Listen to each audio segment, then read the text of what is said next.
મુખ્યમંત્રી મતદાન કરી રહ્યા છે। આ પણ ગૌરવની વાત છે। આ પણ છે આપણી લોકશાહી કે દર 5 વર્ષે મતદાન થાય। મુખ્યમંત્રી હોય, પ્રધાનમંત્રી હોય, મંત્રી હોય, સંત્રી હોય, તમામ લોકોના મતનું એક સમાન મૂલ્ય। મુખ્યમંત્રી મતદાન કરી બહાર નીકળશે। હું પણ મતદાન કરી આવ્યો છું।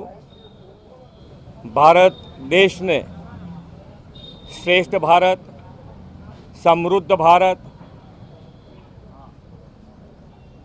અને વિકસિત ભારત બનાવવા માટે દરેકે દરેક નાગરિક મતદાન કરે એવી હું આપ સૌના માધ્યમથી વિનંતી કરું છું। અને અમારે તો ગાંધીનગર મતક્ષેત્રમાં મારો મત છે, એટલે અમારા દેશના ગૃહમંત્રી માન્ય અમિતભાઈ શાહ એ ભારતીય જનતા પાર્ટીના ઉમેદવાર છે અને અમે એમને માટે આજે ગાંધીનગર મતક્ષેત્રમાં ખૂબ મોટું મતદાન થાય એના માટેની એક કાર્યકર્તા, એમના વિસ્તારના એક ધારાસભ્ય તરીકે પણ હું સૌને અપીલ કરું છું કે એમાં પણ ખૂબ મોટું મતદાન કરી અને આપણે અમિતભાઈને જીતાડીએ।